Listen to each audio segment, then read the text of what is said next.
Cultural Foundations for Economic Power, Black Artists and Athletes. Cultural Foundations for Economic Power, Artists and Athletes. If I didn't have hard luck and trouble, I wouldn't have any luck at all. Old blues song. Old blues song. Obviously, a major premise of this book is that Black America's future is inseparably connected to its past. The majority of this book illuminates the facts and characteristics of the systemic and racist exploitation of blacks. This chapter takes a reader back into history one more time, but for a different purpose. To suggest ways by which blacks can use their history and culture to create wealth and power through vertical business development. Vertical businesses can be built within any industry where one group has major control, if not a monopoly, on certain resources. Music, entertainment, and sports represent probably the best, if not the only two, excellent areas where Black Americans have great potential advantage to develop vertically linked and controlled businesses. Black Americans have a long and intimate involvement with American music and sports, yet they have not reaped a full share of the financial rewards created via their talents. Music and sports are multi-billion-dollar industries and hold the potential to produce tremendous wealth, not just for black entertainers and athletes, but for a significant number of other blacks as well. Blacks can apply vertical business integration in these industries by harnessing their physical gifts, some of which were manipulated and exploited by whites through slave breeding, and their musical genius, which was also manipulated by whites, and now use them to build economic self-sufficiency and power.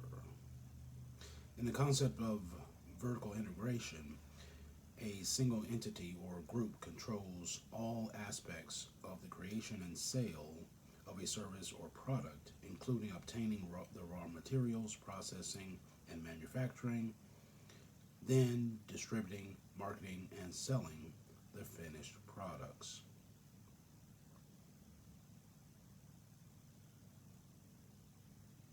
Through vertical integration, the group that controls raw resources and markets can reap the benefits without sharing its proceeds with middlemen and others outside of the group. The group has the chance to take its profits or reinvest them in the business. Either way, it becomes stronger.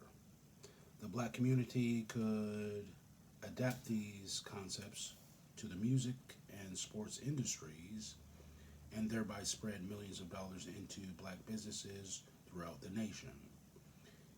In such a vertically integrated economic chain, money for goods and services would flow up and down the black chain. Each link would benefit from, but also contribute to rebuilding the black economic infrastructure by providing employment, new business, and an improved tax base, and a more economic independent community. The process would build a stronger community because all fortunes would be connected and grow together. The concept would provide both entrepreneurial and investment opportunities for blacks and could be applied to many other industries. In sports, for example, Black athletes could band together and demand that black businesses receive manufacturing contracts for sports equipment, concession businesses at stadiums,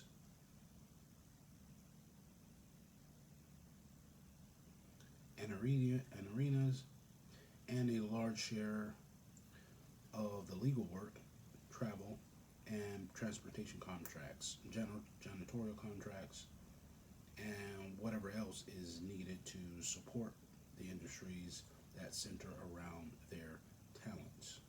Similarly, black musical artists could create or use black-owned recording studios, and pressing printing and pressing facilities, and other businesses necessary for the recording process. Music and sports are expressions of black culture, and black athletes and artists have inherent power to control access to these to the most to the most valuable raw resources in these industries, their unique skills. If a system of integrated businesses could be built around their services, then black athletes and artists could use monopoly control of their skills as leverage to create further business opportunities for others. The historic exploitation of black music and other art forms provides a strong philosophical reason to target these industries as visible examples of a new black economic agenda. Economic or immigrant groups have always built vertically integrated businesses within their communities and around their cultures. They have commercialized and controlled their culture, retained the resulting capital within their communities, and created employment opportunities for their people. Nothing prevents black people from doing the same.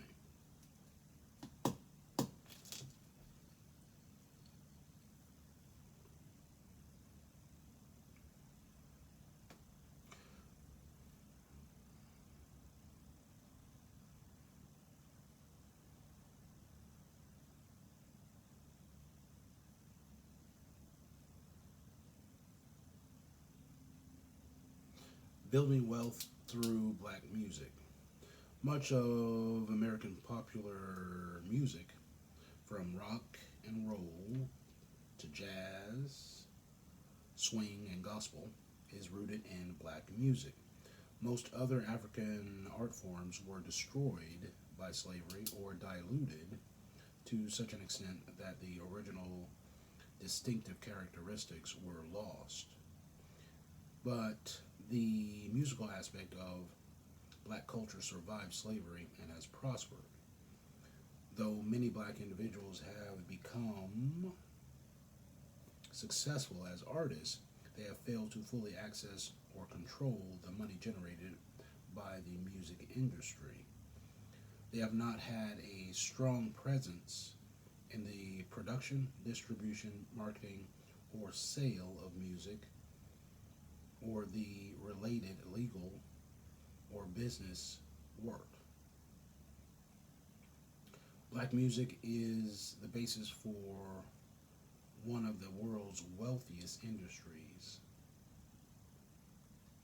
It has a unique role in popular world culture. The wealth and power of the music industry offer the most compelling reasons for blacks to recapture control of this cultural resource. The roots of black music and dance. White society's interest in black culture and musical art forms is deeply rooted in history. Whites were fascinated by African customs, especially native dance and song.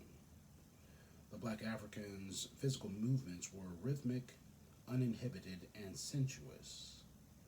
Whites found their dancing, singing, chanting, cries, and other sound effects compelling, erotic, and emotionally stimulating.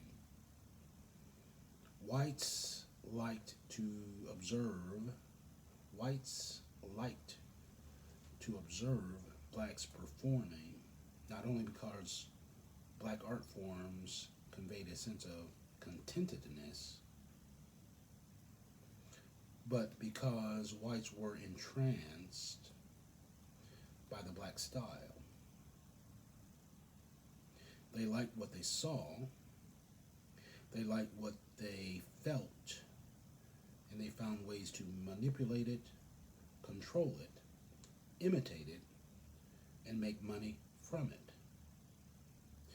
The conversion of African music to New World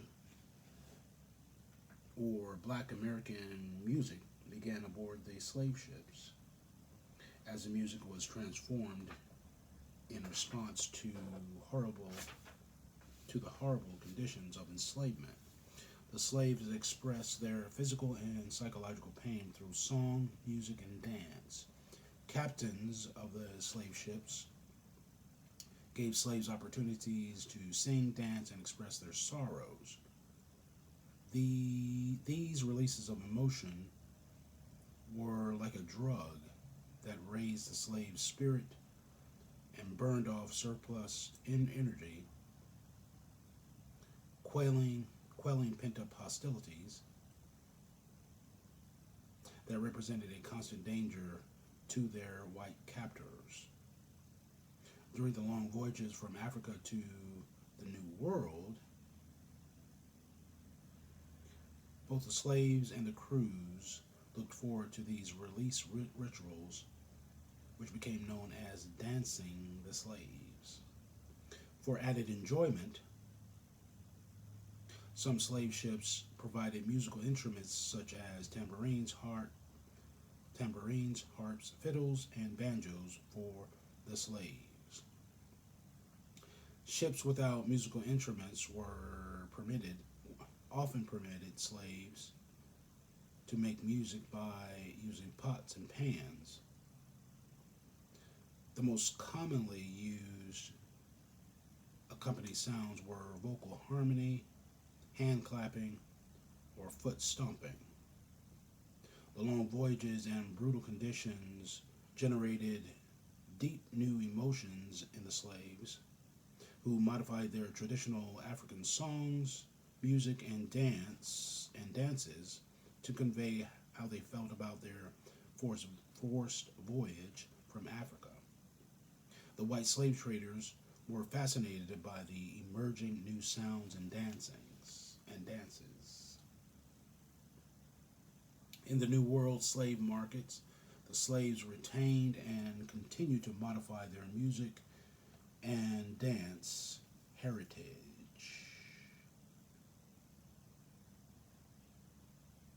European settlers began to openly express their interest in slave music. Some plantation owners gave slaves musical instruments. The gifts were investments that provided entertainment as well as profits. Advertisements for slaves sometimes touted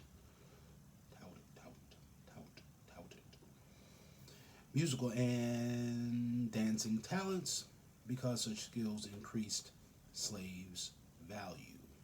By the Revolutionary War, the Act of 1776 called blacks into military service to be employed as drummers and fifers. In rural plantation areas, slave musical performances were the primary entertainment, and dancing was the favorite form of recreation. Throughout the South, slaves played fiddles, banjos, and drums to their masters' special plantation balls. Whites developed an appetite for the distinctive way that blacks played the jig and other Negro tunes. During holiday seasons and weekends, whites customarily gathered their slaves into the yards to sing, dance, and make music to entertain the master's family members and guests. The singing and dancing of slaves added to the security and comfort of the slaveholders. They disliked and did not trust silent blacks. Yeah.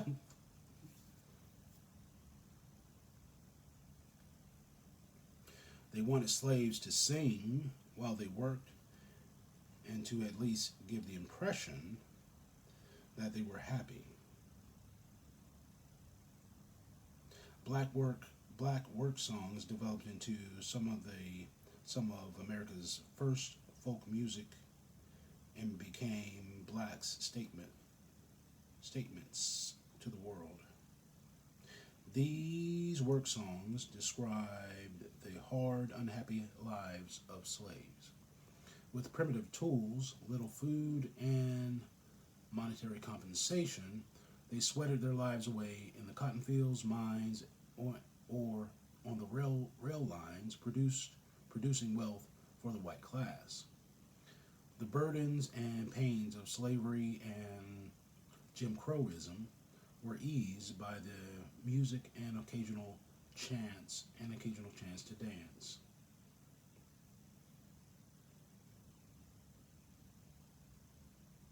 It gave blacks the strength to endure.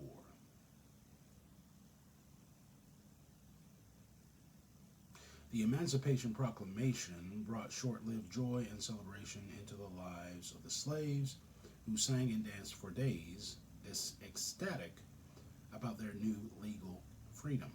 But the failure of Reconstruction made life harder for the newly freed slaves. Confused and abandoned by the North, the ex-slaves continued to make emotional statements in the only ways open to them, new musical forms.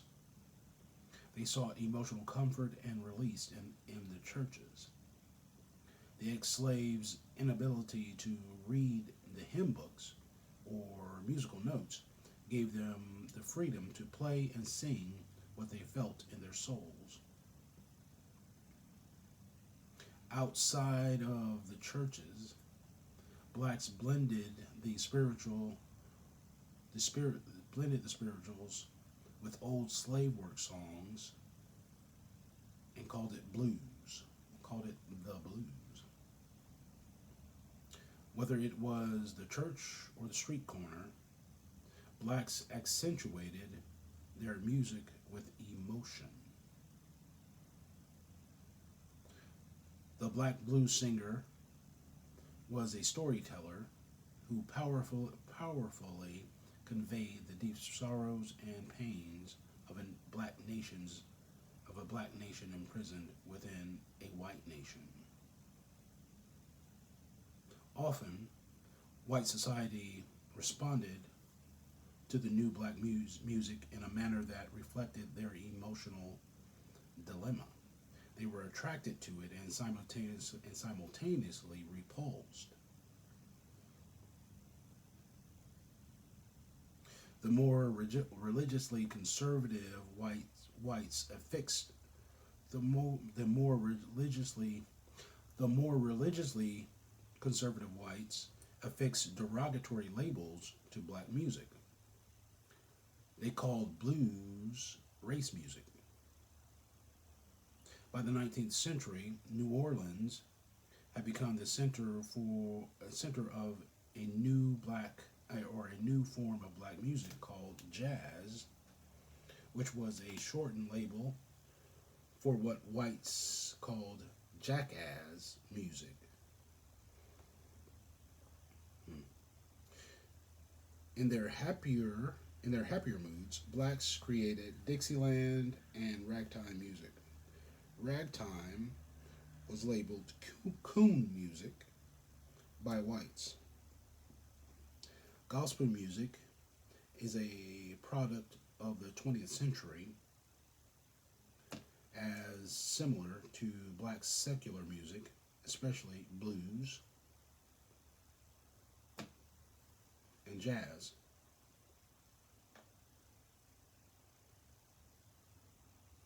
gutsy cries and grunts. The gutsy cries and grunts in rhythm and blues music took on the label of soul music.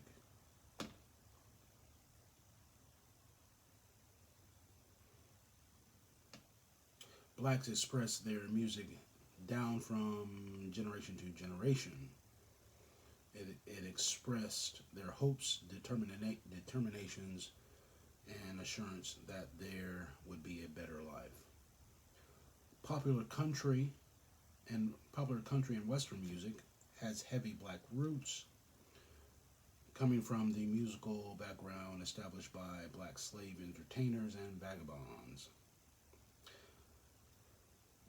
Segregation in rural areas of the country maintained an archaic form of European speech patterns and culture that resulted in bluegrass and Western music, which were more closely identified with rural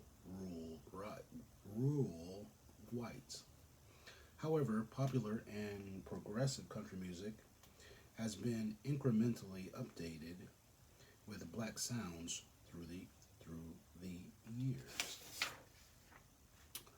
Mhm. The exploitation and minstrelization of black music. From the beginning, black music and dance continued to thrive in an atmosphere of detraction, oppression, uh, distortion, and theft. White minstrels in the 1800s gave rise to some of the first imitative exploitation of black music and dance. With blackface makeup, whites mimicked blacks and provided whites with black entertainment without blacks.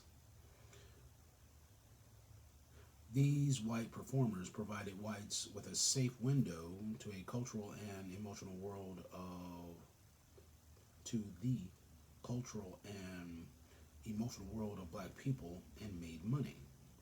They capitalized on white fascination and attraction to black art forms. The exploitation of black art forms has changed very little from the earliest instance of Jim Crowism. On a Cincinnati street in 1830, Dan Rice, a famous white blackface minstrel performer, saw a ragged little black boy singing "Jump Jim Crow, Jump," and copied the dance in his performances to the great pleasure of whites. Rice and other vaudeville, vaudeville, vaudeville black, vaudeville black minstrels, okay, grew popular and wealthy, imitating black songs, dances, and comedy acts that contributed to creating negative stereotypes of blacks. By the Civil War, minstrel shows had become the most popular form of entertainment in the North, in part because they ridiculed blacks and justified Northerners' indifference to black enslavement. A few blacks who had learned to mock themselves broke the minstrel tradition by the 1890s. Some black entertainers even whitened their faces, turning the paradox of skin color full circle.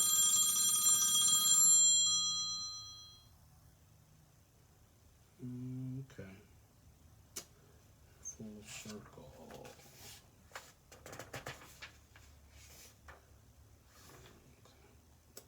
Turn to full circle. Okay. hmm By the turn of the century, the white vaudeville started to tone down its harsh mocking of blacks. This slight change was occurring primarily because talented black pioneers like Bob Cole wrote music and sketches for white vaudeville shows. This allowed white entertainers to use black songs, dances, jokes and slang expressions without being too offensive. But black facing would not die. White minstrels remained popular in certain sections of the country well into the third decade of this century. Paradoxically, paradoxically, the early 20th century, in the early 20th century, blacks could not perform their own music and dance before white audiences due to segregation laws. Many black entertainers traveled to Europe and entertained the more liberal and enthusiastic audiences there. White performers capitalized on the fact that blacks did not have a vertical commercial control of their music. Mm. When black entertainers left the country, they left a void that was filled by a new form of white minstrelization. White performers began to try to sound black. By the Roaring Twenties, blacks had lost ragtime, Dixieland, and jazz to big band white musicians such as Jack Teagarden, Benny Goodman, and the Dorsey Brothers, who expropriated the art form under the label of swing. Music and dance went together. Black dances such as the Charleston, tap, jitterbug, and cakewalk were copied in white dance halls. By the 1930s and 40s, a blackface singer named Al Jolson received national recognition by mimicking blacks. Kneeling on one knee and singing Mammy or Swanee River, Jolson's performances depicted the bewildered black yearning for the plantations of the past. Mm-hmm.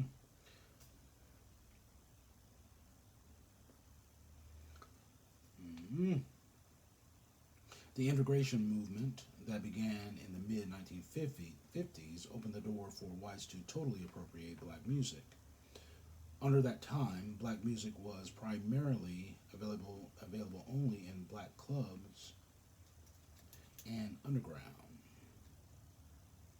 Blacks did not own radio stations, and only one or two white stations would play real black music.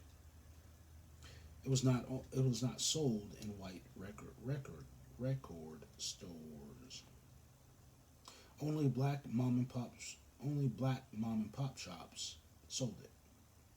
White singers scoured black sources for new music and again minstrelized it for white audiences.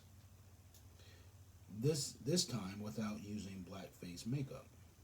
They made fortunes in white markets by imitating popular songs of rhythm and blues artists. Elvis Presley became known as the king of rock and roll.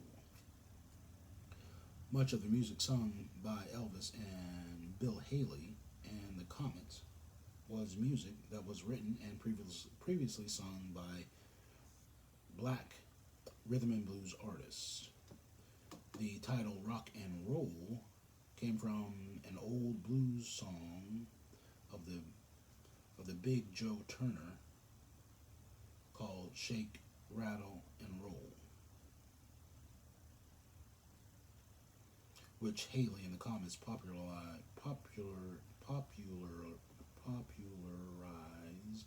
among white audiences.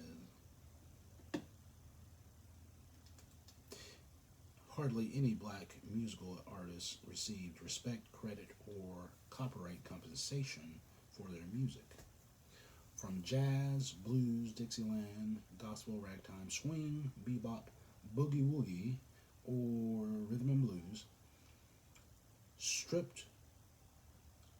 Okay, all their music from our rhythm and blues. Okay, stripped of their music and revenue in the United States, black musicians increased their efforts to establish new markets in Europe in the late 1950s, just as their black predecessors had done in the 1920s.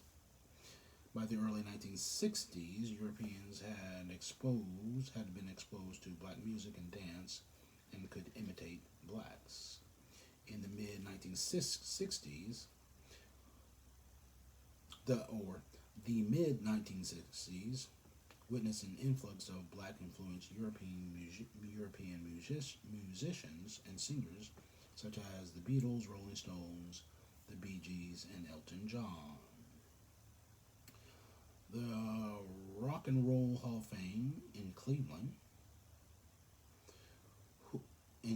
Ohio, actually honors many of the whites as musicians and performers, as artists who discovered black music rather than as imitators who renamed it. Michael Bolton is the current popular white singer of black music. In responding to a letter from a reader,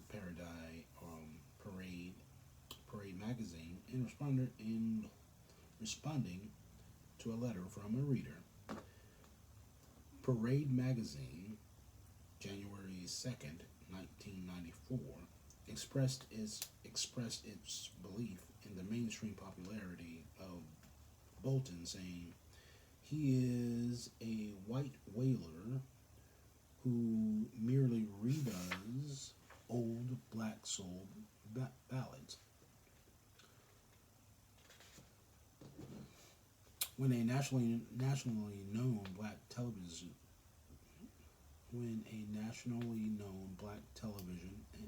station informed Bolton that blacks felt he was mimicking black singers and exploiting black music, he assured the newscaster that he loved black music and was paying it the highest respect by singing it. Naturally, some black artists such as Fats Domino, Ruth Brown, and Little Richard, regular targets of white musical imitators, did not see such actions as respect and sued white artists who became rich and famous by copying their music. A few have been successful in their lawsuits. Blacks' lack of capital, production technology, marketing networks, and access to copyright and artistic protection not only left them exposed to exploitation of imitators, but also left them absolutely no control over their cultural product. When major white record companies refused to contract with black performers, a few smaller white companies filled the void and developed R&B record labels and promoted black music to black markets. The return on their investment was high, not only because they created monopolies on black talent, but because they paid black performers a pittance